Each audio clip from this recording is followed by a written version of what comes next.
Hey everybody, welcome to Sequelitis. Welcome to Sequelitis. This is the cramped living room edition. We're just cramming it in, doing a quick review. And I'm Manny. And I'm Matt. And we saw The Flash.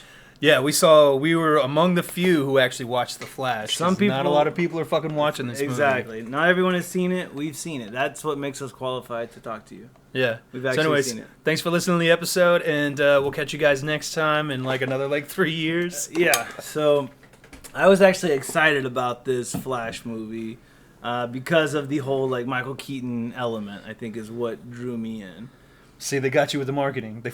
Yeah. They're like, if nothing else, this will work on Matt Abbott. Well, I mean, they know that they took the wrong direction, and they're trying to address the certain fans that feel like they're not doing it right now. And I was one of those fans because I thought Batman v Superman was unwatchable. Yeah. Terrible garbage. Justice League was garbage. Justice League, once Zack Snyder recut it, was also garbage. Was it better or worse? I don't know. It was longer. Yeah, it's like, is a turd better if it's longer? If it's just a longer turd? Yeah, I mean, some of the shots were shot with a more well directed approach under Zack Snyder instead of Joss Whedon allegedly. Yeah. Okay. I mean, they did some different things, and some of it was interesting, but ultimately, when the story's bad, the characters are bad.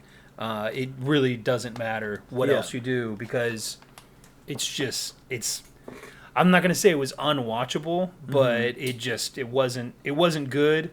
And it's insane, like the whole thing about Justice League Snyder Cut was just the way people were going crazy for it. And I'm just trying to picture the kind of person who, like, when that came out and they watched it, they were just like, yes, this is what I've been waiting for. And because I'm not that person. And the kind of person that would watch one version of it and be like, you know what, it's better when Zack Snyder just has full control. Like the person that thinks that way, I can't relate to that. Because I was kind of like, cut out the most Zack Snyder stuff that you can, try to save it.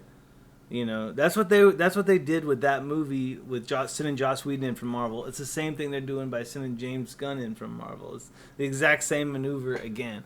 It's like, Marvel, come save us. We have no idea what we're doing. And I think that's a good segue to get back to talking about The Flash, because I think ultimately, like, that's what they were trying to do by bringing back Michael Keaton as Batman. Was they were trying to go for like what Marvel was doing with their multiverse of madness. Where they're like, oh, what if there's like different iterations of the same character? Like they did that because it worked. I thought Doctor Strange Multiverse of Madness, I thought it was pretty good. I liked it a lot. It's definitely better than anything DC's done. We didn't get a chance to review that one. We can do a mini review. I liked it a lot. 2 thumbs up. Yeah. Hey, Sam Raimi directs. Send us a friend request on Facebook if you want us to review that movie. I loved it. Go on our MySpace and leave a comment in our fucking what does Facebook even MySpace even have? Facebook. No, they also that's kind of the problem with The Flash and what they were trying to do with their sort of like their version of the multiverse. Marvel already beat them to the fucking punch. Right. That's been the problem with the DCEU, like, basically since its inception. Marvel already did it first, and they did it better. And specifically with Flash, they have gone in and strategically stolen the thunder from, first of all, the power that he uses, the Quicksilver scene in Bryan Singer's X-Men Days of Future Past. They killed it with that scene. And they're not only getting cucked by fucking Disney's Marvel. Yeah. They're also getting fucked over by is it Sony or is it Fox? That was Fox. Okay, that was Fox at that time. Yeah. Yeah. So they were getting cucked from 2 different fucking properties. So it's really sad. Okay, so I guess, should we kind of walk through a little beat by beat of The Flash? Yeah. And then just talk about... I would say watch out for like heavy spoilers right now. Maybe we'll transition into spoilers, but yeah. So what Flash is about is Flash has a courtroom issue. What do you call it? He has his dad's going to court for killing his mom, I guess. Well, his dad has like an an appeal coming up. Yes. Which I don't think they understand exactly how appeals would work, but he's been working to get his dad freed for he's been convicted of murdering his mother. Yeah, that's part of the Flash's tragedy. His mom was killed by some person we don't know who, and the dad got convicted. Which that's how he gets his Flash powers, right? He gets his Flash powers by being in the crime lab, that's where he still works now, and he gets. But he was in the crime lab like immediately after his mom got murdered, right? Yeah. Not years later, when he's basically an adult, he's in the crime lab and then gets his Flash powers. I don't remember. Was it years later? So this was like That the confusing confuses thing me. for me because I'm confused about that. the whole thing about Barry Allen's dad being in jail was back when he was Billy Crudup in Justice League. He's in jail, and he's like Flash, Barry, you gotta forget about me. You gotta move on with your life. Yeah. And Barry's like, are you fucking crazy? Like, no, like my mom's dead. You're my only living parent left. Like, I'm going to stick around and I'm going to visit you and I'm going to try and do everything I can to get you set free. So this movie's continuing on about that. Unlike with Batman or, Spider-Man and Uncle Ben, we don't know what happened to the Flash's mom. I don't recall there ever being a moment in the movies, not the show, because I haven't watched the show. You've watched it. No, I haven't. I don't remember there being like a moment before this movie where they kind of explain like his tragic backstory. And for me, like, I'm going to say flat out, part of this movie's problem is the Flash is almost nobody's favorite character. I know you like the Flash a lot. I like the Flash. Yeah. I don't think most people like give a fuck about the Flash. Well, So I think this is kind of a soft reboot of Justice League. Because it's uniting these multiple heroes, Flash, Batman, Superman, but kind of putting new spins on them. I think it's kind of a Justice League do-over, coming from, not from James Gunn, but considering James Gunn just made that Suicide Squad sequel that was like a redo. It's funny that you say that because I think that James Gunn has even like come out and said that basically we're going to scrap all of this shit and do it. Like this is kind of the last hurrah of the Snyder universe. The Snyder version of Justice League. This one and Aquaman. But yeah, so anyway, Barry Allen's dad is in jail. Yeah. Because Barry Allen has been playing around with the Speed Force. Yeah. He's now transitioned from Billy Crudup into Ron Livingston. No. Feel real bad for Ron Livingston because he's just like, yeah, I'll play Barry Allen's dad, but it was a bizarre recasting. I'm gonna give you minimal effort. It was a bizarre recasting because they both almost have like the same level of fame, and it just kind of gives you this sense that like they could just put any guy in there. You know what I mean? Like it doesn't have a sense of like one actor owns the role. Maybe next week I'll be Barry Allen's dad. Who knows? Yeah, exactly. James Gunn. I'm not doing anything these days. So he's trying to get his dad freed, but. Dude, the opening to this movie, like, I was ready to walk out. Yeah, the effects were incredibly bad. Because this version of the Flash is an extremely annoying character. I don't know if they're trying to make it like, this whole kind of tee-hee. Isn't he like so neurodivergent? Like, we're not going to say he's autistic, but he's just a little out there. Wait, who's neurodivergent? Barry Allen, the Flash. Oh, okay.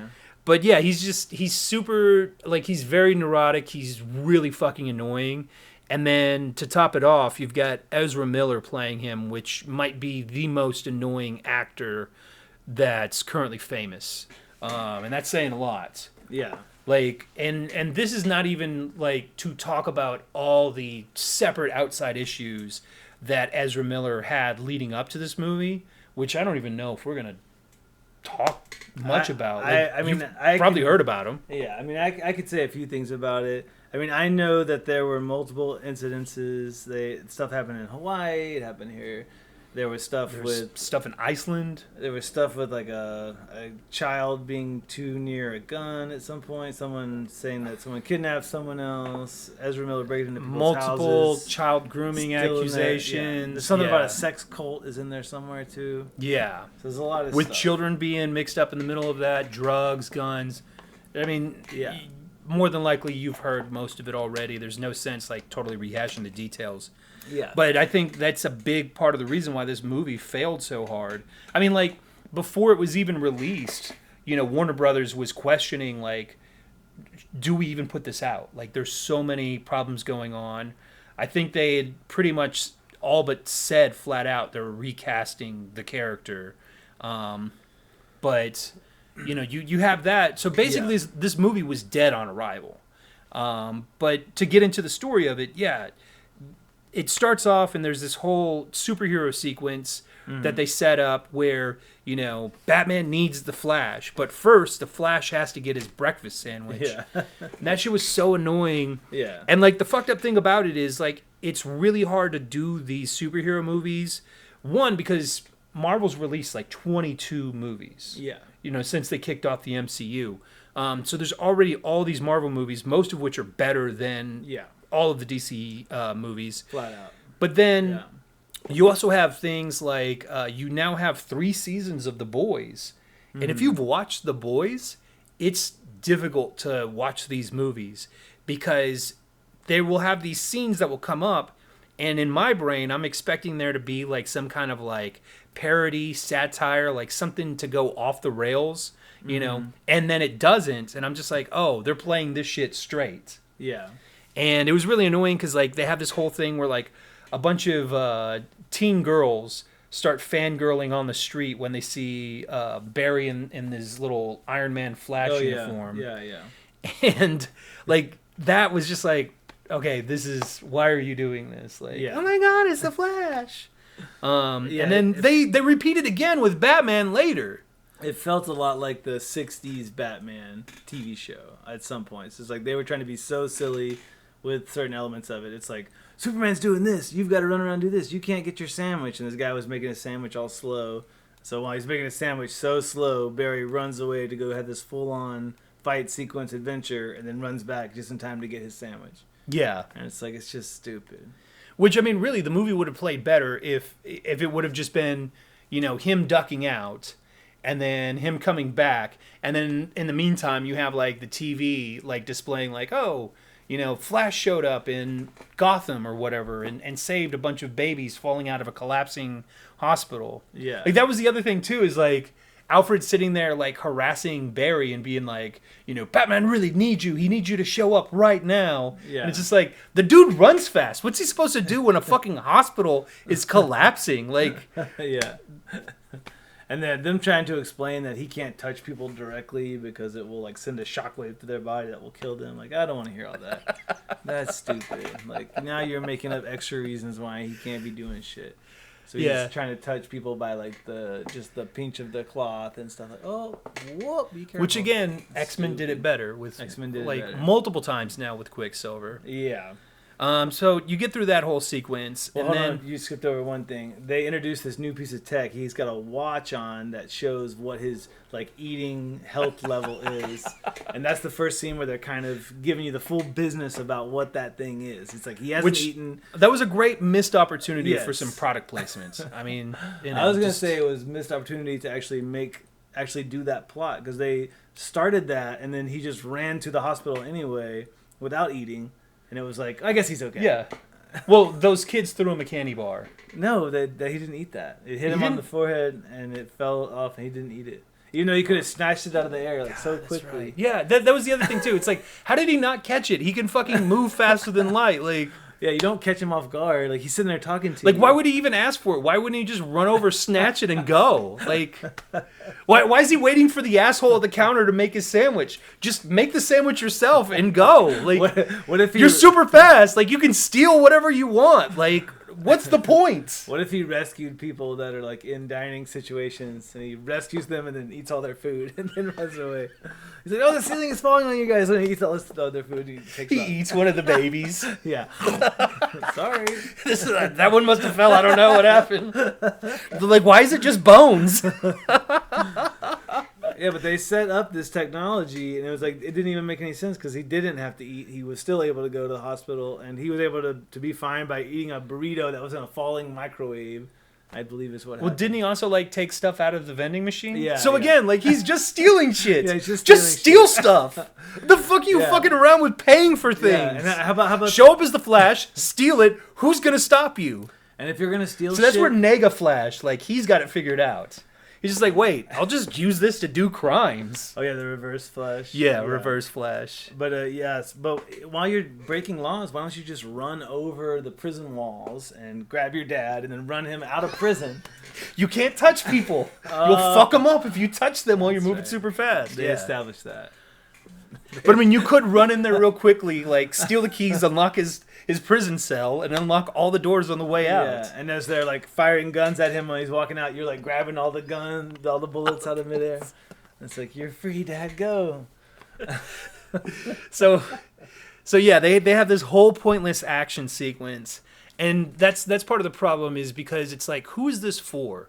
You know, just you set up all these things to establish that Flash has powers that we already know that he has, that he works with Batman, which we already know that he does because he's in the Justice League.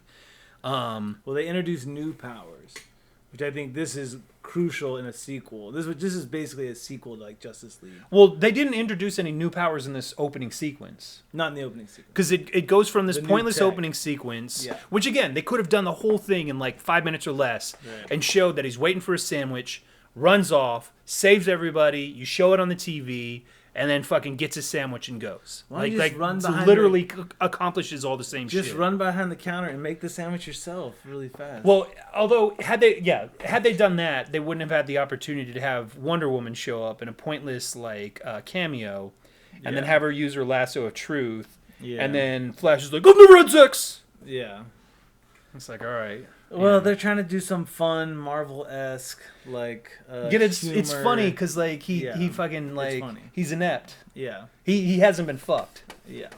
So anyway, that all happens, and then on the not getting fucked note, so this girl that he's interested in, who's played by like one of the worst actresses, the worst actress in this movie, hands down. Yeah. But one of the worst actresses. I didn't buy their like love story at all. I didn't buy their chemistry. They don't have any chemistry whatsoever. Yeah. And this girl, like, you know, I'm sure sweet girl and everything. She probably works very hard at her craft. Dead fucking eyes. Like, because she's the girl that's in the car in the Snyder Cut in the little hot dog scene. Like, the worst scene in that entire fucking, like, bloated ass movie. The hot dog scene? Remind me what happens in the hot so dog he's that scene is it's an extra thing that Zack Snyder inserted in there, and Barry Allen's like at a pet store or something, and then this random car accident happens out in front of the store involving a hot dog cart and this convertible that this dumb love interest is driving, and the car's flying through the air, and she's just like frozen in air and just these dead vacant eyes, and he's like staring, and he's just like, she's just so beautiful. I was just looking at her, and there's like nothing behind her eyes. It's like the way that like Paul W.S. Anderson fell in love with Mila Jovovich, where he's just watching the dailies from Resident Evil, and he's just like, there's just like nothing there behind the eyes. Like, I can input whatever I want onto her. Like, she's got no soul. So she shows up, and she's wanting to like sort of interview him about the upcoming appeals case for his father, which like, why would this be a news story unless people know Barry Allen is the Flash? Yeah. But she's wanting to interview him, and then he's like, well, why don't you come into my apartment? Not because I'm going to rape you, but, you know, like, just to hang out or whatever. Like, that's literally how fucking awkward he is. Yeah. And then that's when he, like, figures out that, like, he can run so fast that he reverses time. Yeah. Which is weird, because he's discovering something they've already shown that he's already discovered. So...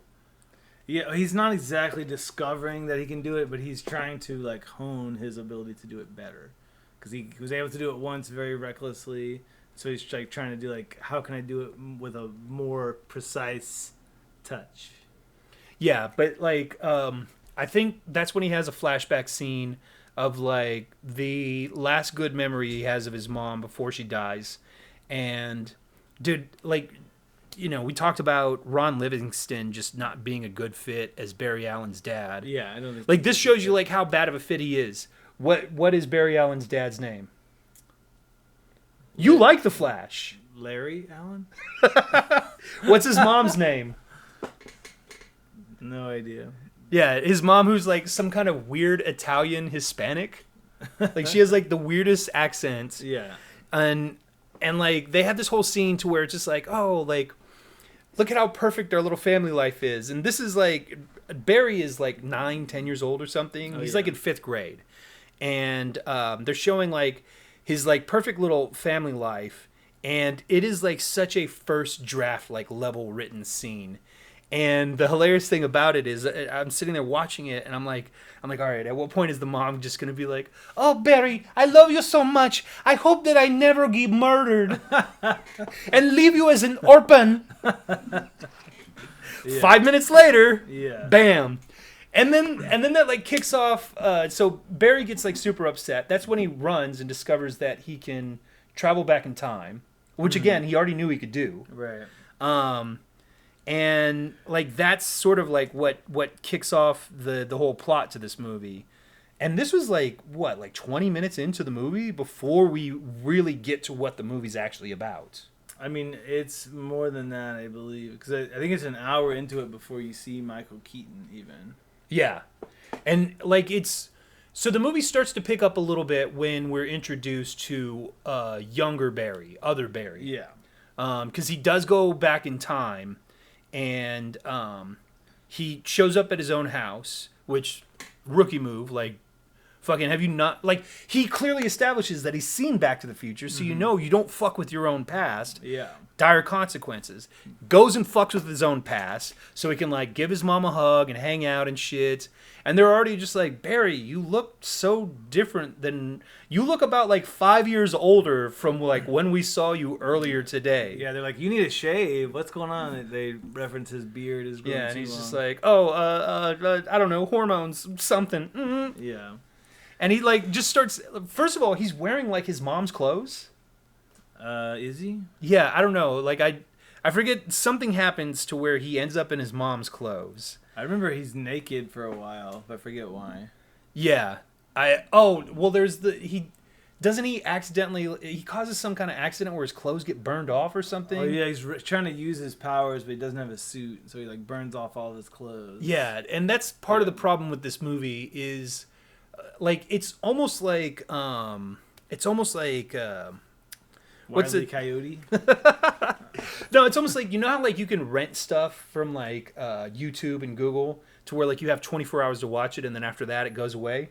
Yeah. So you can watch it, like, 50 times over 24 hours, but once you hit that 24-hour mark, boom, it's done. You can't watch it again. Yeah. Basically, this movie's like this. Like, when you go and you see it in the theater, like, it's in your brain, by the time you get down to your car, you've forgotten about this fucking You movie. forgot You're the just whole like, movie. wait, what? Yeah, wait, did what I happened? Did I see it? Did I already see the movie? Yeah, because there's so much stuff that doesn't make any sense about time travel, and I feel like first I want to blame Infinity War for bringing, like, Back to the Future into this at all, because now this movie feels like it can bring Back to the Future into it too, and it's just like Back to the Future. Well, you're thinking about Endgame, because Infinity War. Endgame, yeah. That's Infinity the one. War is the good one. Endgame's Yeah. where they start to fuck things up. Yeah, agreed. But yeah, Endgame. Sorry, I misspoke. Endgame. When they bring up Back to the Future, it's like this has the same problem with Back to the Future. It's, Back to the Future was following a certain standard, a certain way, and that certain way had to do with you went back to a certain point, and you could only change things from that point forward, and they were changed unless you changed them back. But it turns out they were actually wrong, because time is not a straight line. Time is a bowl of spaghetti. Yeah. And no one And the knows noodles this better all than cross Michael and twist Keaton's around. Batman. Yeah, exactly. Somehow he's an expert on space travel, time travel. And he knows Because he knows how to make good pasta. Yes, and Yeah. and the idea that you go back and you change something and it changes before that because it's a fulcrum, that doesn't make any sense. And it doesn't align with the idea of there being a multiverse. So in the same movie where they're saying there's a multiverse, they're also saying everything is a spaghetti. Yeah. Which, again, like, I think they're doing a inferior version of something that Marvel's already done before. Yeah. Because I don't remember exactly like how Marvel explained things, but it's just basically it's like these simultaneous realities that if you were able to breach one and head into the other, you'll see things that you recognize, but then other things will be drastically different. The way they explain it in there is they say if you go back in time and you make a change, then you're creating a new branch that branches off from the main timeline. Yeah. And it's its own just as real timeline that you're in now, but you're not in that other timeline anymore. Yeah. That was how they explained it. No. But this is not that. This is like, hey, what kind of like stuff can we cram into this movie and like, throw in a bunch of fan service, but also have it be part of the plot. So Barry goes back. He manages to figure out. So here's the thing that I think is the most hilarious. Like, there's a lot of stuff about this movie that is unintentionally hilarious. Mm-hmm. But so little kid Barry, his mom gets murdered because his dad has to go back and get a can of tomatoes that his mom forgot and didn't realize she needed until she was already making pasta. This movie fucking loves pasta. Yeah. So she sends the dad out. That's when she got murdered. If he would have just not been out, some random person shows up to their house, murders her, and just bounces. Yeah, and had the dad not left to get the tomatoes, this person doesn't even exist. She'd still be alive. Exactly. So what the foolproof do? plan that Barry comes up with is to go back to the moment right before she gets murdered and then find out who breaks in to murder his mom while his dad's out and then stop that person and uncover their identity so that way he both saves his mom and his dad. Psych, just kidding. He actually just goes to the store when his mom's shopping and fucking throws a can of tomato paste into her cart so then his dad never has to go and buy tomatoes. And that's how he ends up, he tries to go back to his original timeline, but Evil Flash shows up, which we don't know it's Evil Flash yet, and throws him out of the Speed Force. Yeah. And so he ends up 5 years into his own alternate past. So now there's two Flashes at the same time. This is where they lost me, was with the two Flashes. Because that's not how you do time travel. You don't go back in time and then... Wait, you don't go back in time and then if you accidentally stop at the wrong point, you're just like, oh, I'm in 2018 and not 2023. Well, Whoops. I guess you could, but we're not supposed to believe that he's traveling in time. We're supposed to believe that he's traveling like backward in time. I don't know. I guess. See, that's where sense. If you think about this movie, that's why they want you to forget it. By the time you get to your car, they want you to have forgotten about this movie because when you start to think about it, its logic collapses in on itself. Yeah. And so Barry gets thrown out by evil Barry into his own alternate past, shows up where he still exists, although so now he's successfully saved his mom and his dad. So his mom's still alive. He shows up at the house. That's when she's like, oh, your hair is different and you have stubble. And then, he looks out the window and he's like, oh shit, there's younger me. Yeah. So he runs out, assaults himself, right, takes him up into his own room, and then is just like, dude, I'm you. And he's like, dude, you're me. Yeah, and they have kind of a Bill and Ted dynamic together.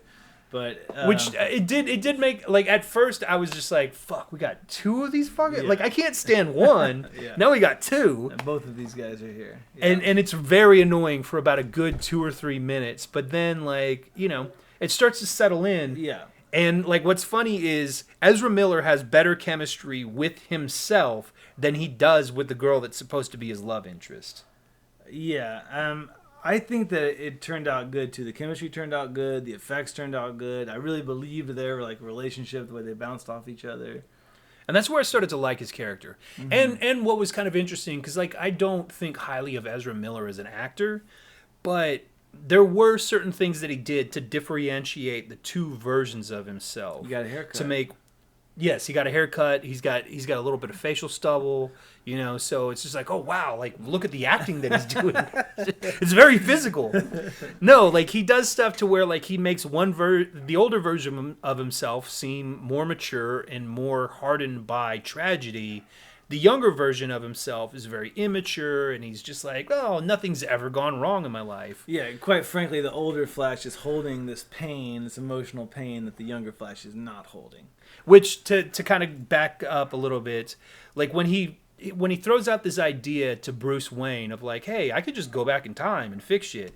And Bruce Wayne's like, don't do that. Definitely don't do that.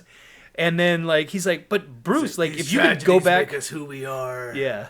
He's like, sometimes you think like, I don't want to get photographed at, a fast food line at 3 a.m. by paparazzi, but you're like, sometimes you need those stories out there to be about you. Sometimes you need to go back into your own past and get married to Jennifer Lopez again. So you can slam the door on her because you're pissed. Yeah, can I pull back to the slightly bigger picture of DC and what has kind of like got us here? They have been wanting to do a Justice League ever since basically when Chris Nolan was still making those Batman movies. They wanted a Justice League. They wanted to bring Batman into that universe and bring, they really did, and it was Chris Nolan and them that was like, no, you can't bring Superman into this universe. Like, just create your own new thing. Yeah. And leave us here. Now they're in the exact same problem again because Robert Pattinson just put out a pretty alright Batman movie that you got to put him in this Justice League. Are you kidding me? Is Robert Pattinson Batman not in this Justice League? Yeah. That's ridiculous. Well, it's so, like, that's the problem with this whole thing is, when it's like, oh, it's the Ben Affleck Batman. I'm like, I thought Ben Affleck wasn't playing Batman anymore. I thought we were over that. And it's just like, is Henry Cavill still Superman? Like, what is going on? Like, I'm so, like, lost and confused. And none of it matters because it's all about to be fucking, like, erased from existence by James Gunn with his fucking Thanos gauntlets. And on top of that, Henry Cavill shot scenes for this movie that aren't in the movie. So it's not like he didn't shoot it. Or, did he have a CGI upper lip or his whole face was CGI'd to look like he did 5 years ago. Last time he played Superman. A mustache on him. Yeah. They just do it using a fucking like Snapchat filter. I mean, he didn't strike me as a young. I don't know his age, but he never struck me as like a young Superman. I always thought he was like a 40-year-old man. Man, I'm telling you, like I want to like sit down and watch Man of Steel with you, just so you could just be like, wait, this is the movie. I will say, so they do revisit Man of Steel toward the end of this. And I actually, like, I enjoyed that. I was just like, wait a minute. Like, because the way they did it in Man of Steel was fucking terrible. Like, that was one of the biggest criticisms of that movie was just, it was gratuitous, like, violence and destruction. And in this, it's bizarro because they're like, wait. How about we just meet in a big, open, empty field where there's nobody around but army people, and nobody cares if you kill army people because they were shooting at you anyway. So they had that fight the first time in a crowded city, and then people complained like, "You're just killing innocent people." They had that fight the first time. They start in Smallville, and then they end up in Metropolis, and then they go to Metropolis and they commit 9/11 times 1,000. Like, they just Superman's fucking twin towering, like, building after building after building. Like, they literally, like, recreate images from 9/11 of, like, people running away from collapsing buildings and rubble. And then they had to, like, retroactively, like, in Batman v Superman, show Bruce Wayne running into the clouds to, like, save people. And they did that in this one, too. It's just like, don't do that. Your movie's fucked at this. Don't try to, like, go and tap into like real life tragedy with these fucking cartoon characters. Don't do that. The problem is they don't get the tone right. It shouldn't be about people dying in skyscrapers. Like, look at Marvel. They never do that. And they never have Thanos be like, I'm gonna come in and fly my ships in and knock down all these skyscrapers and destroy everything. Like, yeah. That's not right. It's just not the right tone. It's not about murdering everybody. It's not so fucking dark. It's like these guys just don't get how to make a comic book movie. That's why like Avengers 2 like wasn't as well liked, was because, the whole plot of Ultron in that movie was like, I'm going to lift up this entire fucking like city state and then I'm going to crash it into the ground and literally kill millions of people. Yeah. And like you're sitting there like watching these people being like, yeah, they're pretty fucked. Like Like, I'm not really having fun anymore because I'm just like, these people are doomed. I think we should talk about spoilers because I feel like people now have seen it and they want to just hear some people talk about the end and stuff like that. Or do you want to not spoil it? No. Let's talk about some spoilers and stuff because like the next thing. So spoilers. Wait, I want to do. I introduced the spoilers. Oh, I'm sorry. It's been a little while. I want to lead. I just want to get your opinion about this. Ground rules. What does the ending mean? The George Clooney ending. What does it mean? You're jumping way too far ahead. Well, just to understand the context of what everything is, I have to know, like, is the end a joke? Or is George Clooney really the Michael Keaton Batman now? I almost feel like it's one of those things to where when they make these movies, they will shoot multiple different endings. Sometimes using multiple different actors. Just got different endings. So your theater I don't even know about that. Like, I'm just saying they probably had like 3 different endings that they shot for this, and then once they realized like none of this is gonna fucking matter, like who fucking cares? Because like here's another thing is there are a lot of moments throughout the movie, but especially in the beginning, especially that like baby rescue scene, dude, it is fucking Xbox 360 level CGI. Yeah, the CGI is atrocious. Like I've been playing Diablo 3 on my Xbox 360. I've got the Reaper of Souls edition, and like the CGI and the cutscenes for that look better than this. And that is a game that came out like fucking 10, 11 years ago. Yeah. It's just, it's one of those things to where at this point when they were in the post-production section, they were just like, okay, let's not pump as much money into this movie because we don't even know if it's going to come out in theaters. Hold on, pump your brakes. If they shot 3 endings and they pumped money into it, let's shoot it again. And thirdly or secondly, yeah, but the stuff they're shooting like production days, like that is well before they get into post production and start doing the graphic effects. But they designed that ending, in my opinion, to showcase that now you had Ezra Miller's Flash in the Michael Keaton universe with Henry Cavill there and with Wonder Woman there. That's what I think that was built to do, and I think at one point it did that. And then at one point they decided, no, let's not do that, and let's just have it be George Clooney. And they totally took away the weight of what that scene was designed to do. And when I was talking to you last week, you started telling me about the Flashpoint Paradox. Yes, that's the animated movie based on. And you started telling me, like, you started explaining to me, and I'm like, yeah, no, that's the Flash movie that we watch. And you're like, no, it's not, because when he does change things, it's not Bruce Wayne, it's Thomas Wayne as Batman. Right. Bruce got killed along with Martha, right? No, Martha became the Joker. Oh, yeah, that's right. Martha becomes the... And I'm just like, dude, that is way more interesting than what this movie actually is. It's sort of like with the new Mortal Kombat movie and the Mortal Kombat... Annihilation? Yeah, the animated movie. Oh, yeah. And it was like, okay, this is actually, like, this is more interesting and better than the movie version that we got, which was just plain, it was bland and bad. I do. Have they made any I'll new say that, Mortal Kombat movies? I want to watch a new one. I mean, there was the one that we talked about on a previous episode. Yeah. If they make another one, I'll watch it. I'll watch anything Mortal Kombat. That's why they keep making this shit. I don't know why I like those characters. I grew up playing that game. I feel like Sub-Zero has a great story. They just haven't figured out how to tell it yet. Yeah. They're right there, though.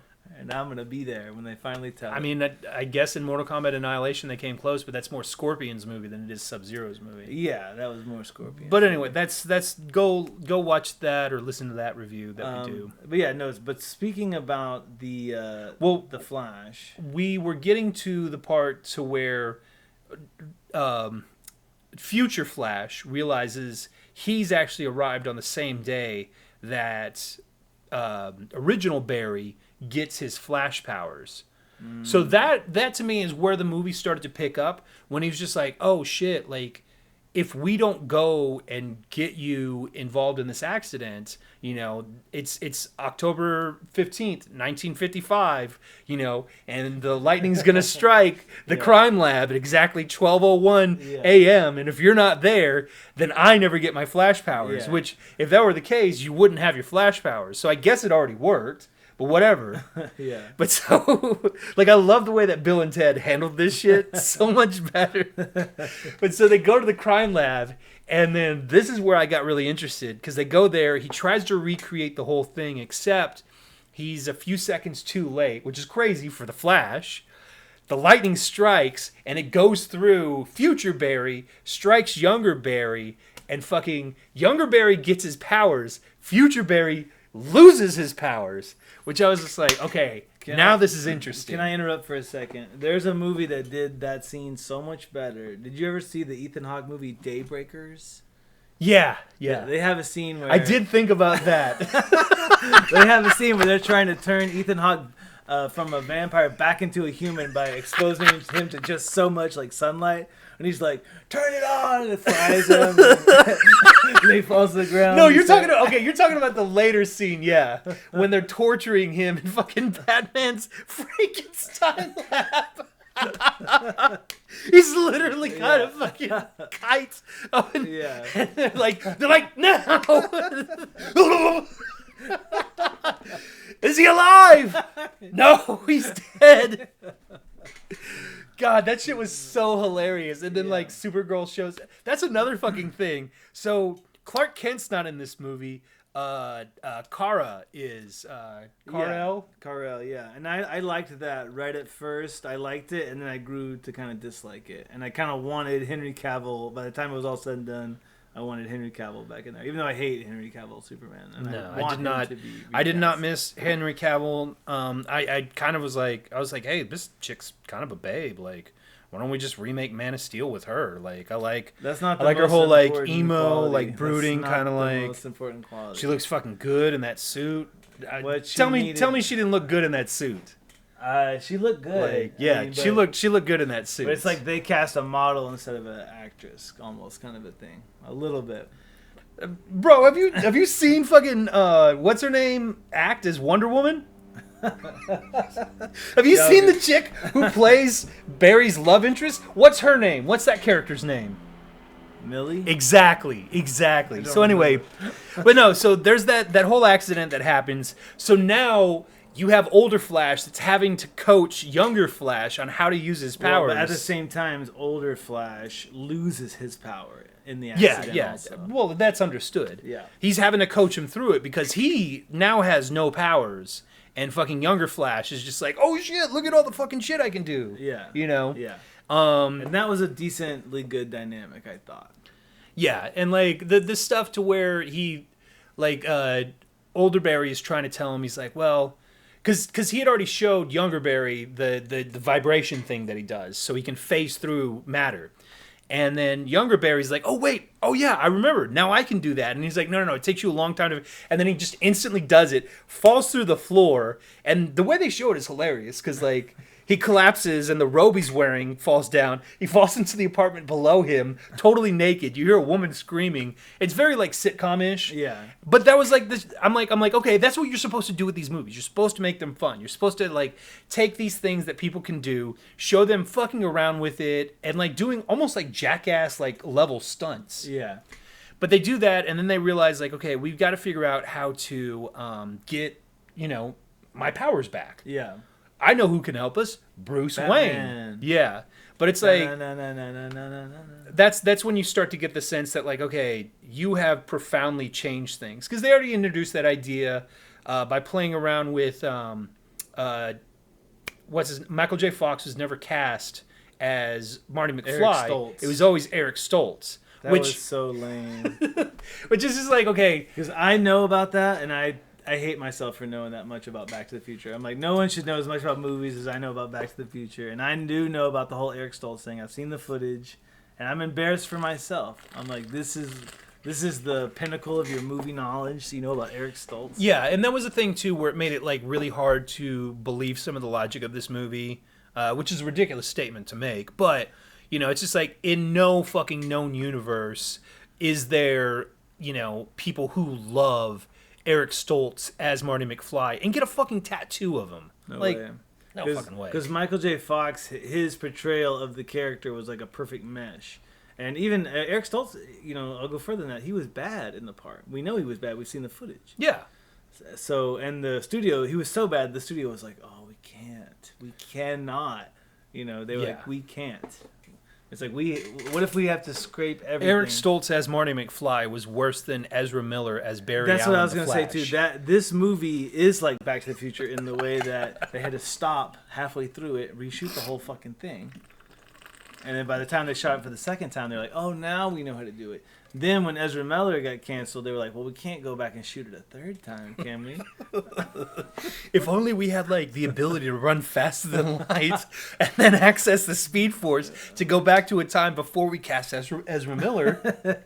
All we have to do is throw a can of tomatoes at his head so he doesn't show up to the audition. Okay, so now let me get into the Flashpoint Paradox a little bit. So the point of the whole Flashpoint Paradox is to create a new spin on Batman that informs Barry's character in the arc that he's going through, the arc that Batman is going through. They sort of complement each other in like a clever, writery kind of a way. And that's why Flashpoint Paradox is so great. Barry is dealing with the loss of his parents, and now he's getting to see the other side of what if Bruce died and not his parents, what would happen to them. And he's kind of seeing a mirror's image sort of what happened to him, through a different character's lens. And it's interesting, and it's like, oh, this is a new spin on Batman. You never get to there's see... something to be gained through this profound loss. By just casting the old Batman, all you're kind of doing is saying like, hey, look, we cast him. We got old Batman. Yeah. We got that Batman you guys wanted. It's like you could just see him on the internet typing on the board like, oh, we got the old Batman. Yeah, and the second that you explain that change that they have in Flashpoint Paradox, I was like, okay, was that originally what they were going for with Michael Keaton as Batman? No. And no, it wasn't. But it would have been so much better if that would have been the thing. If they would have been like, oh, wait, you're not Bruce Wayne, you're Thomas Wayne. And then all of a sudden it would have made sense. Instead, what it ends up doing is they start, they walk into the Tim Burton section of the movie. And it made me just think like, you know what? Those original Batman movies are really badass, and I kind of wish I was watching those right now. Yeah, and I've heard stuff... Because it wasn't like the direction, like, they definitely did something different with the direction, but it was not as good as, like, what Tim Burton would have done, if you had the 1989 version of what him. Tim Burton brought to Batman was just everything about the, like, visual sense of what Batman was. Well, and also, if it wasn't for Tim Burton's vision and, like, what he did... we wouldn't have, like, superhero movies wouldn't exist in the way that they do right now. Because he created the template for it. Yeah. He understood, like, okay, here's what the comics are doing, and here's how you translate that onto the screen. And, we are losing that somewhat with the way that these have become just such massive tentpole movies. But every once in a while, you'll have something like Iron Man, is a perfect example of, like, taking that character journey and making it larger than life through the lens of giving someone superpowers and unlimited resources, but still finding ways to ground that character and show them going through a journey, show them learning lessons along the way. And they were trying to do that with this movie, but it just gets into its own fucking way so much that it really keeps losing itself. And I think in the process, it's losing the audience. Yeah, and I feel like what Tim Burton also kind of taught everyone about making these kind of movies is like, you don't have to stick to the original backstory of the character. He made it to where it was the Joker, Jack Napier, that had murdered his parents in Crime Alley. Which I think that was probably like a big faux pas.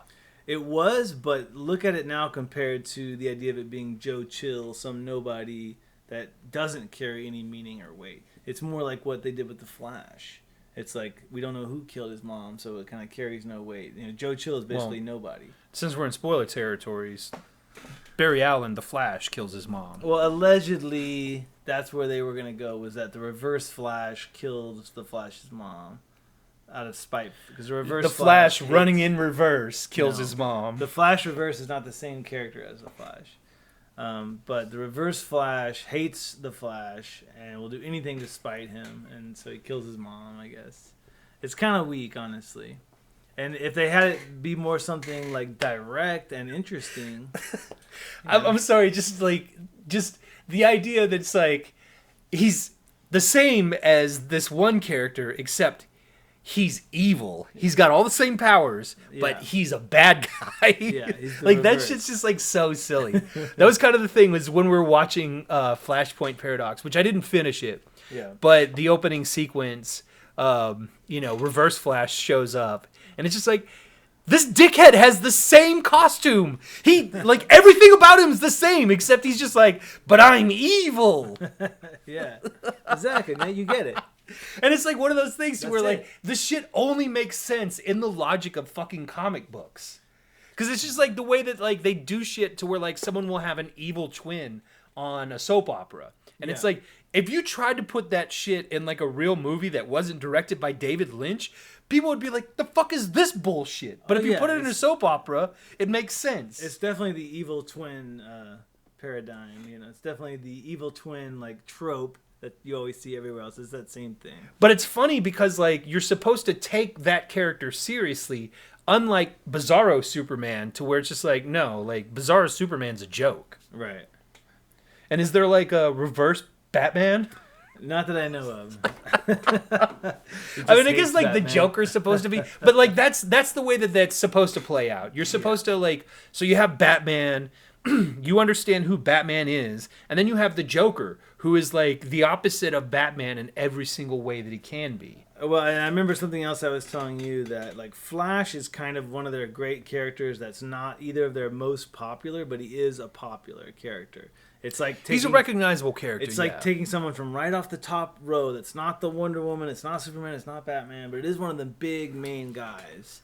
And at least it's not Aquaman. It's the same thing with Aquaman and with Green Lantern. They're on the same level as this one, Flash. They're on the same level. They're the B tier of the Justice League. Yeah, but the Flash, first of all, his powers are super, super, super cool, and they find new ways to do different things with his powers, which is cool. Secondly, and I don't know this for sure, but I believe he has a really good like villains. A row of villains. I believe he has a nice row of villains. You know, compared Rogues Gallery. Yeah, his Rogues Gallery, I believe, is quite deep. Yeah. And you know, hopefully, Reverse Flash is not. I don't know much about Flash because I never watched this show. I've seen Flashpoint Paradox. I've seen Flash on all of the DC movies and the Justice League movies that I've seen, but I didn't read any comic books. You know, so I know a little bit about the Flash, but not everything. But he's definitely, I like him much better than Superman, for sure, much better. Yeah. Well, that's kind of the thing is they like the Flash. If you do think about like what he's able to do, he is extremely overpowered. But because Barry Allen, especially Barry Allen, as played by Ezra Miller, sucks so much, you're just like, oh, okay, like he's so inept. He's a fucking idiot. He's a fuck up. So like, you know, he's never gonna take over the world. And like with Superman, like Superman's just overpowered. Also, he's an alien. Yeah. Also, he's a dickhead. And when he's played by Henry Cavill, it's just like, okay, like that's the perfect recipe to make Superman and a boring, unlikable fucking character. Yeah. Was he ever evil Superman in Man of Steel or in Batman v Superman? No. Like that's the worst part about Man of Steel is there's never any moment to where like he thinks about using his powers for like selfish ends or like evil. Yeah. He's just like, I gotta be good. And his dad's like, yeah, but you can't be too good, son, because then people will start to get suspicious. And it's like, you're right, Pa. I'm gonna let you die in this tornado. You know, like in one of the most fucking bizarre scenes I've ever seen in a fucking movie. But anyway, yeah, like Flash is a bit of a fuck up. Yeah. There's a scene in the movie where young Flash gets shot, and he freaks out because, like, it hurts him. Yeah. And he turns to Barry, and he's just like, you didn't tell me we could get shot. And he's like, why would you think you can't get shot? Yeah, so I thought that was really good. The other thing that I really liked, too, it was to display that Flash has lost his powers. He tries to run fast, and... Fucking, I've always laughed at the way that Ezra Miller does the Flash's like running, and he just starts doing that, and he looks like such a dickhead, and that was legit one of the funniest scenes in the whole movie. But yeah, they go to Wayne Manor. They're fucking trying to like they just show up at Wayne Manor. And there's no security there. There's no security. They just walk right fucking in, which is like what the fuck. Yeah. Well, let's get into Michael Keaton a little bit because I think a lot of people are interested. This is where the movie like had the most potential to be good. Yeah. Because what they do is they introduce what if Batman was fucking crazy? Yeah. Because like Batman is a fucking insane person, but like this version of Batman I don't know if I agree with he's insane. He's kind of like a hermit version of himself. It's like he's in the Bat cave. You know, it's like he's in a cave. Go into your cave. Yeah. He's really in that cave, like a hermit, like the Unabomber. Yeah. They show up, like they have this scene, which I thought it was pretty cool. You know, you can tell very clearly that like they surprised Bruce Wayne, but you know, he's trying to get the jump because he doesn't know who the fuck these two dickheads are. Yeah. And he jumps out and he attacks them. And of course, older Barry doesn't have any abilities, so he gets his fucking ass kicked. Whereas like younger Barry's just like, he's like, miss me, bitch. There was so much good comedy in the movie, and I was gonna say I did. But then that does lead to the fucking like, well, time is like a bowl of spaghetti. You know, that's like one of those lines that, you know, they get by as you're watching it, but then just 5 minutes after you walk out of the movie, you're like, wait, the time is spaghetti? So are we all cooked? Is it cooked spaghetti? You know, spaghetti's fragile. Is it... Well, they even like make a joke about it in the scene because he starts grating Parmesan over it. And like young Barry's like, so what does that make the Parmesan? And they're like... It's just, you know, I forget what the joke is. They say like the analogy falls apart after it's spaghetti or something. But it's like if I bend one part of a spaghetti, the rest does not bend. You know, cooked spaghetti. Are we talking about cooked or uncooked spaghetti? Yeah, because a cooked spaghetti, you can bend one part and the rest will stay pretty much where it was. Well, I think that's like what the present does to the spaghetti is so like. Time is the uncooked spaghetti, and then the present is boiling the spaghetti. And who is cooking the spaghetti? And Batman? then the spaghetti, like when it's cooked, is the past. His mom is making spaghetti. Batman's making spaghetti. They're talking about spaghetti. Dude, there's a lot of fucking pasta in this movie. I don't know why there's so much fucking pasta in this movie. Like, there's a lot of pasta. There's a lot of pasta sauce. Like, I'm not here for it. Like, it's like, give me a good movie. Give me lots of scenes of insane Batman laughing as he's beating the fuck out of, like, Russian guys with guns. Like, that's what I'm here for. The Batman action stuff was really done quite well, I thought. They made it look like Michael Keaton was really doing this action. He was doing this action that was like... Well, and it's cool, too, to see, like... the least amount of movement with the most amount of result. The Tim Burton versions of the Batmobile and the Batwing, like, that shit was fucking cool. I mean, there's no fucking way that shit would still run after, like, just sitting, you know, in the Batcave. There's so much moisture in there. Like... Well, and Batman himself, he just has this long gray beard, and he's unkempt, he has long hair... And they offer no explanation at all as to why he hung up his Batman costume. And then just one scene after him saying that he's not Batman anymore. It's because Barry Allen stopped all crime by getting that can of tomatoes. Like, once he got that can of tomatoes, fucking Reverse Flash was just like, oh, shit. Like, nothing can be done about crime. Pack it up, boys. It's over. We're done. And then like Batman was just like, well, shit, like what am I supposed to do? I don't have anybody to fucking beat up anymore. Come on. I'm gonna talk to somebody and figure out when the Reverse Flash comes into the TV show. I'm gonna send that your way. I'm gonna have you watch that. You're more fascinated with the Reverse Flash. I think the Reverse Flash, the idea of the Reverse Flash is just I want there to be like Reverse Superman, I want there to be Reverse Hulk, I want there to be Reverse Wonder Woman, like I just want like they're like I'm you but evil. Like it's very Sam Raimi. If like, you thought I want movies to get Sam Raimi'd up. If you thought Ezra Miller was in this movie once, you'd be wrong. He's in this movie as 3 different characters. Himself, oh my god, yeah. Younger himself and Dark Flash. Yeah, future evil himself. Which, we're talking about Reverse Flash. Reverse Flash is a different character from Dark Flash. From Dark Flash, yeah. Yeah, Barry Allen is not the Reverse Flash. Which, we keep talking about Reverse Flash. Reverse Flash is not in this movie. No. He's sir not appearing in this That's why picture. I don't know why you keep talking about Reverse No, Flash. so they need Batman because what they have to do is they have to find Kal-El. They have to find Clark Kent because at this point Zod has shown up looking for Clark Kent, and fucking everybody's like, who?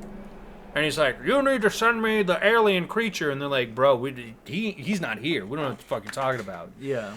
Well, they use the crime computer in the Batcave to locate a fucking extraterrestrial object that crashed down in Smallville, Kansas. Mm-hmm. And then they find out that the occupant had been taken to a Russian black site for some reason, which it makes sense of that. I don't know. I tuned out that part. But that's awesome because that shit like convinces Michael Keaton that he's got to shave his beard, cut his hair, and fucking throw on the old bat suit. Yeah. And he's like, let's get nuts. Yeah. So they get in the fucking Batwing. Let's get nuts. Yeah, they get in the Batwing, which can fucking like handle a transatlantic flight. No problem. Yeah, Wayne Enterprises, dude. Fucking they got it. They got the shit figured out. Yeah. So they just fucking like fly into this fucking like Siberian Russian black site. Yeah. And fucking like you just get the sense right away. This is a fucking reckless like version of Batman who is just like, look, man, like I don't give a like. Let's just wreck shit. Let's just fuck shit up. And he ends up getting Youngberry shot. They do manage to save Kara, and this was actually a great scene. So at first, they're like, "Oh shit, it's the wrong person. Let's get the fuck out of here." And like, older Flash has the same reaction that basically every the audience has of just like, "Wait, no, you can't just leave this bitch here. Like they've probably been raping her or something. Like, drop her, let's go." So they pick her up and they take her out, and then it leads to them getting her outside. They're cornered by all these like Russians, which why the fuck these guys didn't just gun them all down? Like they fucked themselves because the sun manages to poke out, and then all of a sudden Kara's just like, "Oh, y'all fucked up now." Yeah. And I thought that was a really cool sequence because she fucking flies around, she beats the shit out of them. Because basically, like, Batman is old and injured at this point. Yeah. So he's pretty ineffective. Young Flash is injured. He's ineffective. And fucking Barry is just Ezra Miller. So, like, it's like, what are you going to do? Choke a bitch? I feel like the whole plot line where Earth's yellow sun restores Superman's power is a lesser known Superman fact, and that I don't feel like they really showed it in a way that explained it to people that didn't get it. Like I already knew that sunlight I would had like that to effect. I would like to meet the people that don't get that Earth's yellow sun is what gives Superman his powers, because I would like to hit them over the head with a tack hammer for being so dumb. Everybody knows that. And that's like saying, like, look, they need to show Peter Parker getting bit by a radioactive spider so people understand why he has the powers of a spider. Everybody knows that. They should have shown that too with Tom Holland. You got to give me some.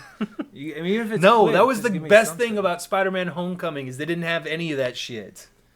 They should show it like in the opening credits. They should just show a quick scene where a spider comes down, bites him, and he's like, ah. You don't need it. You don't you understand who the character is. Like, you don't need that. I need it. I need that. But yeah, so they save Kara, and then she's just like, bye, and she collapses. Mm-hmm. She collapses. They take her back with them, and they like at this point they're like, we don't know what the fuck to do. That's how they come up with the Frankenstein plot. Yeah. I'm just like, wait, it was lightning and like a bunch of chemicals, and that's what gave you your flash powers? Yeah. All right, fine, like whatever. And Batman, it doesn't seem like he does any real research. He's just kind of like, okay, here we go. That's why I love this Batman. He's like, fuck it, sounds awesome. Let's do it. He's like, I'm Bruce Wayne, and this is shocking Barry Allen until he has flash powers. Like as ridiculous as it was in Chris Nolan's The Dark Knight, there was one piece where he was trying to get fingerprints from a bullet. So he like shot all these rounds into all these walls and did all these tests. Like, this is how you put it together. And Batman just throws all these chemicals together on the wall. It's like, here, sit here. He's like, we gotta clamp your arms down because otherwise you'll fucking break your arms. arms flailing around. Nearly kills the fucking guy because like he's just a regular dude. Yeah, if you just have somebody murdered in your Batcave, like you're gonna get in trouble for that. But it's hilarious because then Supergirl comes back and she's just like, "You fucking idiots! You're gonna kill this fucking guy." She's like, "Here, let me just take him directly into the clouds." Is that what happens? Yes. Like, I guess like the chemicals got infused, but he didn't get enough volts. So she's like, "You have to go up higher to get the 1.21 gigawatts." It's so Back to the Future, like, not in a fun way, like. And they take him up there, and then she brings him back down, and for a second, it's just like, oh, he's dead. Like fucking. Now she really killed him. She killed him really good. She's like, he got what he deserved. But then, like, young Barry's like, oh, he's healing. And that's how you know the Flash is back. And that leads to kind of a cool sequence because now you've got two Flashes. And they realize that, okay, in this timeline, fucking Kal-El, what's fucking Superman's name? Superman? Zor-El. The girl, or no, like Clark Kent is Kal-El. Kal-El. Yeah. So they're just like, dude, nobody knows where Kal-El is. And this guy Zod. Check the set of The Witcher. Maybe he's on there. This guy Zod's gonna fuck everything up. If we don't bring him Kal-El, which, spoiler, he's going to fuck things up even if you do bring him Kal-El. He needs Kal-El for his whole thing to be successful. But they go to this showdown where they're just like, look. We can't do what we did last time, Zod. We have to go to the absolute middle of nowhere where there's nobody, there's no one, there's no collateral damage within fucking sight lines. And they go out there and, you know, They have all of the Zodians. What are these? They're from Kryptonians. Kryptonians, yeah. So he's got his whole little like squad of Kryptonians, and they're facing off against the military, and the military's just getting fucking straight stomped. Yeah. And fucking both Flashes show up. What's hilarious is they all fly in on the Batwing, and fucking the military immediately is like, shoot that shit down. Yeah, well, I was gonna say Batman. And they're like, why are they shooting at us? And it's like, why wouldn't they shoot at you? Yeah, who the fuck are you? Yeah.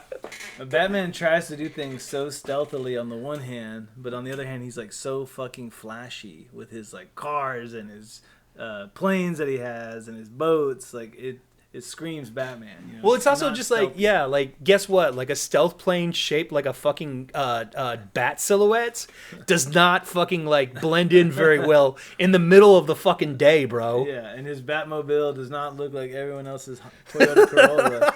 It's like, that's clearly the Batmobile. You know, is that a Rolls Royce? No, I don't know what the fuck that They're like, was. get a load of this asshole. What is this guy driving? But yeah, so they show up and, like, fucking... the military immediately starts trying to shoot them down, and you know, they drop both Flashes onto the battlefield. What did you think about when Barry retrofitted an old bat suit to be a Flash suit? It fell a little bit flat for me. I wasn't loving it, but I was okay with it. It didn't rub me the wrong way. See, that's something that I liked in the Sam Raimi Spider-Man. Is the first iteration of the Spider-Man suit is just literally like some pajamas he sewed together, and it looks stupid as fuck, you know. And like like I like when there's like these little moments of realism thrown in there to where it's just like, oh yeah, of course, like it would look like shit, because like fucking a bat suit, like that cost, you know, what, $10,000 to make like a good bat suit. Yeah. The other part that I thought was funny too is like when they're sitting in the Batwing right before they get to the battlefield, fucking they make a joke about how Batman can't turn his head. Oh yeah, because Barry turns his head and it's all fucked up on his face. But so they get out there, they get like engaged in the battle and everything, and then that's the moment when they keep getting to a point to where they think they've got Zod defeated. Yeah, and like this, and for whatever reason, Zod actually needs Kara's blood in order to get the genetic code. So yeah, some of this I wasn't paying great attention to, because they were talking about the same plot from Man of Steel, but I never saw Man of Steel. Yeah, exactly. And so if you hadn't seen Man of Steel, like you're like, wait, you do understand that, like, he says, oh yeah, we found Kal-El and he did not survive, you know, so that fucking sends Kara off, and she decides like, well, I'm gonna murder this motherfucker. Yeah. But yeah, like, no matter what the two berries do, they can't save Kara. They can't save this version of Batman. Right. And then that's when Barry realizes, like, dude, I've been doing all this bullshit, and, like, I've completely fucked stuff up. But now that I got my powers back, I need to just fucking go back. I need to just go back and start it all over. And that's where you get to the real plot of the movie, finally. Which is? Which is Flash versus Dark Flash.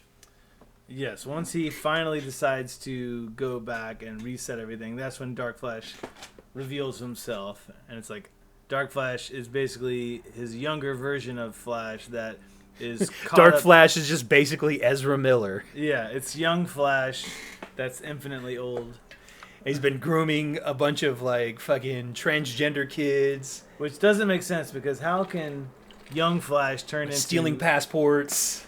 How can young Flash turn into Dark Flash while young Flash is throwing still chairs there? at karaoke singers? But it doesn't make sense, because they have all three of these characters here in the same place at the same time.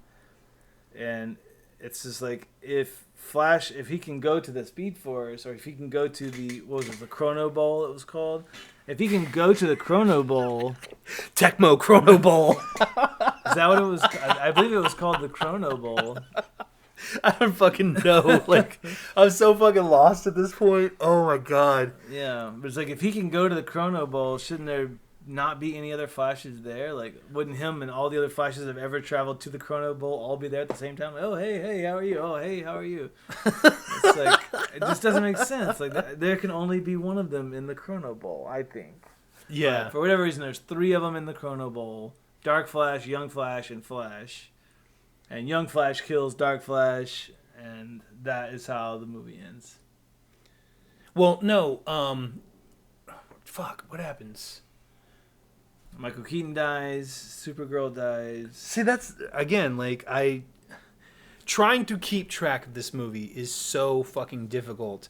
And it's crazy, because if you want me to start breaking down the plot to Spider-Man No Way Home, or, you know, Multiverse of Madness, I can fucking do it. Like, shit, I can even, like, start explaining the plot to, you know, Loki, the Disney Plus series. What about Endgame? I found that to be royally confusing. I've only really watched Endgame one time. Like, I understand what... I feel like I understand Endgame better than I understand this. Okay. But yeah, the whole point is that, like, Dark Flash was created by Young Flash because he keeps going back and trying to fix things. Yeah. And he does the battle, like, he Groundhog's Day himself. Yeah. He keeps doing the battle, trying all kinds of different things.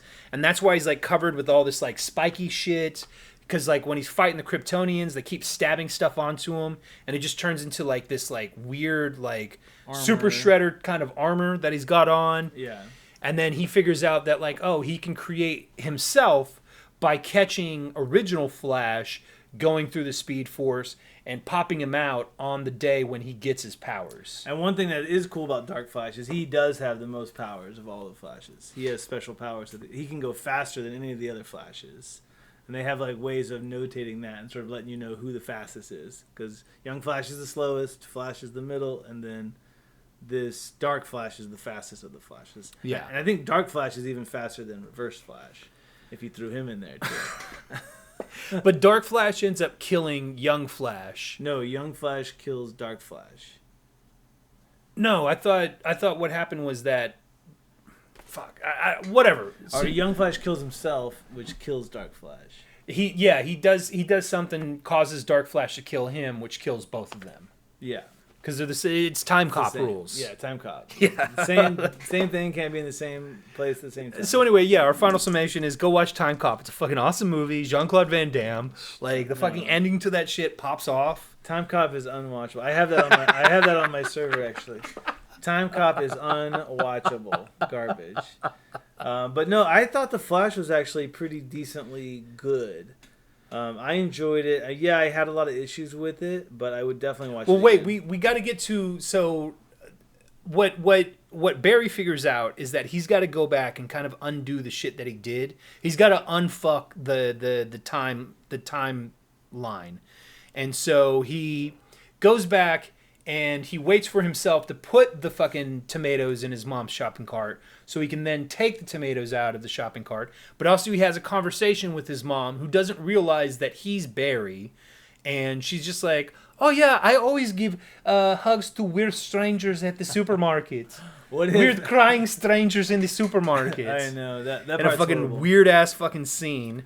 Then she just goes on and gets murdered. He doesn't bother to like be like, well, let me try and figure out who murdered my mom. Well, no, what he figures out is, oh, I need to move the tomatoes from the bottom of the shelf to the top of the shelf, because what happens is Bruce Wayne is able to get the footage fixed from the convenience store, which for some reason there was only one camera. The camera is on the tomato aisle, and it only looks down at the tops of people's heads. So if they don't look up at the camera doesn't see them. There's no other cameras in this fucking store for some fucking reason.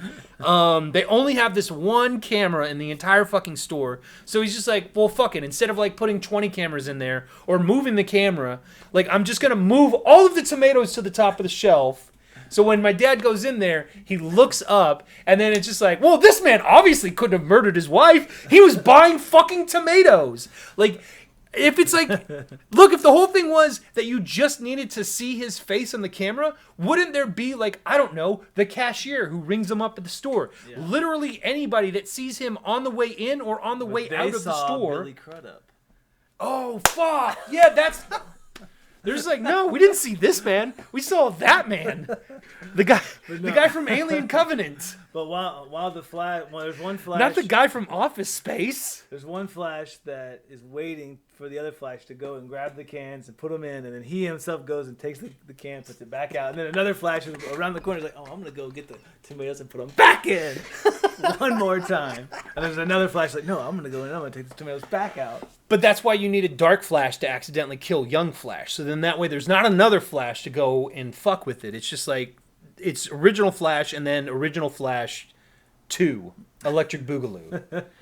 Yeah, and so, Billy Crudup's still in prison, but luckily we're able to get Ron Livingston out of prison, and then for some reason, George Clooney is now Bruce Wayne. Now, this is what I was trying to ask you about early on. Was this a joke ending, or what was with this ending? I feel like it's supposed to be a joke ending, but I also feel like it's supposed to be some kind of teaser for The Flash Part 2 that will never, ever exist. No matter how fast anyone runs, there's not going to be a Flash 2, at least not in this version. I have a different reading of this ending now. I think they were basically saying that Ezra Miller is stuck in the George Clooney universe. And so as soon as they make a George Clooney sequel, then he'll be in that one. And they're gonna follow the Michael Keaton universe. That's how likely it is that Ezra Miller will come back as the Flash. Yeah. If they're like, if we bring George Clooney back as Batman, then Ezra Miller is gonna be his Flash. Yeah, then you're in. But otherwise, we're actually planning on going a different direction with Batman. We're not gonna cast George Clooney. Now George Clooney just like puts his arm around him. He's like, listen, kid, we're both dead. Let's go grab a martini. Yeah, let's go start a sex cult. God, and then like the post-credits scene for this, like I walked out. I didn't see it. I know. Did you see it? Yes. How many times have you sat there and sat through the credits for the post-credits scene and felt like an asshole for doing it? Too many times. I don't do it anymore. Every time. Don't do it. I don't do it anymore. Fuck it. Just go home. Get to your car. Go home. Fucking eat something. Go on YouTube and then fucking be like, the Flash post-credit scene. Yep. Save yourself the fucking time. Yep. I don't know why I fucking let myself get played like this. I don't do it anymore. I leave. Yeah, because like this scene made less sense than the George Clooney Bruce Wayne scene. Yeah. Because it's the Flash hanging out with Arthur Miller.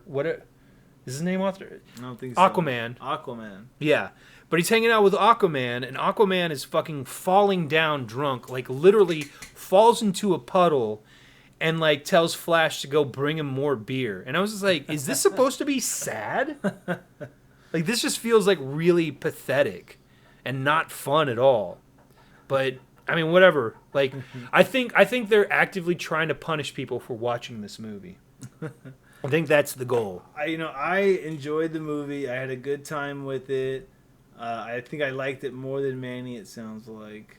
I liked that Batman was in it. I have a lot of complaints. But, I have a lot of complaints about a lot of movies that I watch, Yeah. What can you do?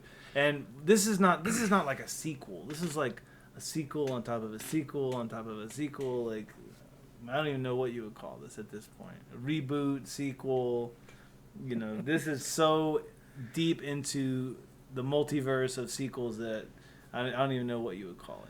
Yeah, they've successfully created this whole new like sub genre to where you have superhero movies that are reboots, but also rehashes of older IP where they bring back like older versions of characters like purely out of fan service, but they do work it into the plot. Because the problem with this was that they didn't work the Michael Keaton Batman's plot arc into the Barry Allen plot arc the way that they did with the original Flashpoint Paradox. Yeah, I think had they made him Thomas Wayne, it would have been better. Yeah, even if it would have been Michael Keaton as Thomas Wayne, that would give some people a little something to go, oh, but it's not our Batman really. It's it's our Batman's who gives dad. a fuck? But yeah, who gives a I mean, fuck? you still get the best of both worlds because you can have the trailers to where you show Michael Keaton as Batman, but then you reveal it. Because that's the other thing that doesn't make sense about it is like, okay, the thing that he changed in the timeline is that Michael Keaton is now Batman, but Michael Keaton is a good 20 years older than Ben Affleck. So it's just like, why is Bruce Wayne 20 years older? It would only make sense if... It's because of the spaghetti noodles. That's the part where you forgot. All right. Because one change in the timeline changes other things in the past. Well, look, all this talk about spaghetti is getting me hungry, so I think we're going to have to cut it off here. All right. Well, what is your final rating? I mean, what is your system for rating here? I mean, I think I'll watch this again when it's on streaming. Mm-hmm. It's weird because it was entertaining, and it's got a lot of fucking issues, and I don't know.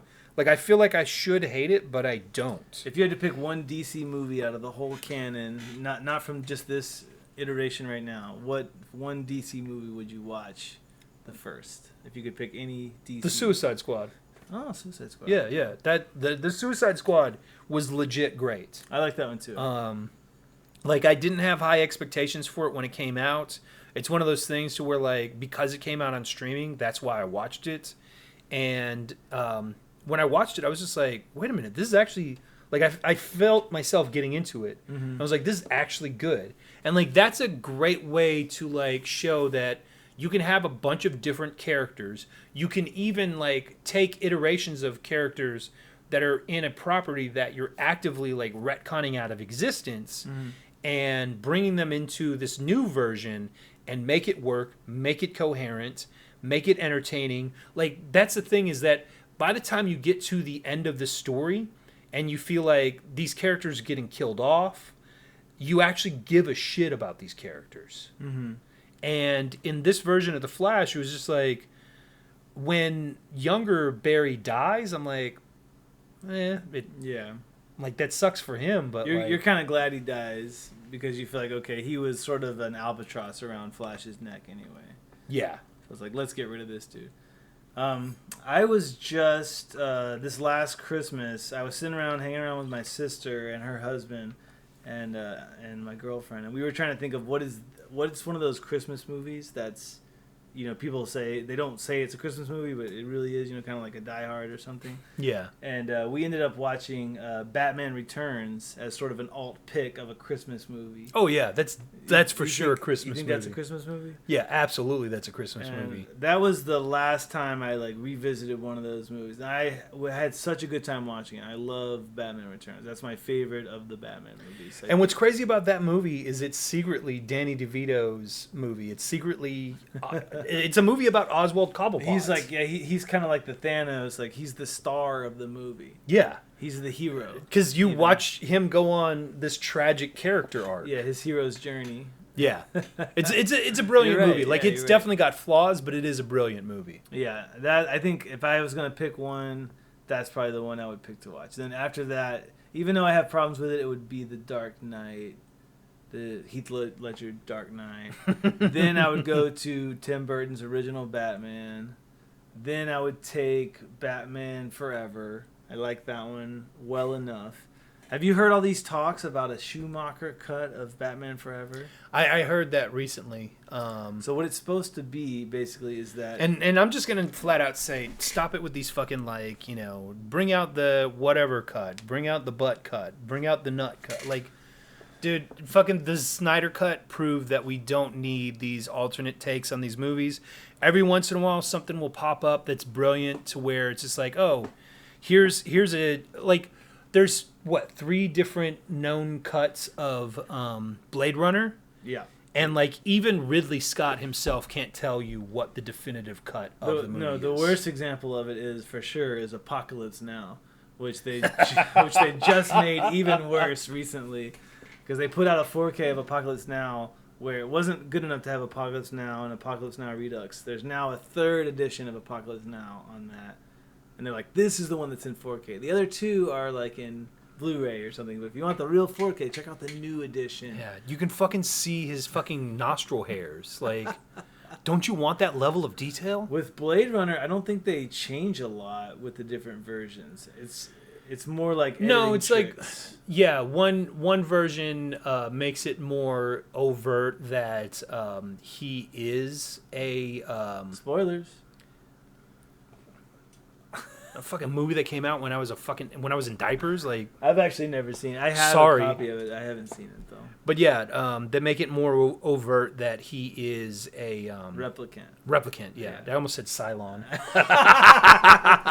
Did you watch Battlestar Galactica? Fuck yeah! Yeah. Yeah, give me a fucking Snyder cut of Battlestar Galactica. Let's do it. I was just reading a story about Starbuck. How she was talking about how, because I guess she's on Mandalorian, and she's like the lunch budget on Mandalorian is more than the Battlestar Galactica budget. What's hilarious is, like, I remember back when that show was on and people were just like, oh, Katie Sackhoff is like she is the shit. And I was just like, I just don't see it. But, like, I don't know what it is. I mean, obviously she's had some stuff done, but it works. Yeah. Fucking Katie Sackhoff looks good as shit as Bo-Katan. I was about to say, she looks good. I don't know what you're talking about, but Katie Sackhoff looks good. Boca, give me some. All right. Well, I guess we said whatever it is that we were gonna say. I guess we said it. So yeah, we said it. I guess we'll go. We saw the movie. I don't know if you saw it, but we did. So that's it. This was Sequelitis. We'll see you later. Check you guys next time.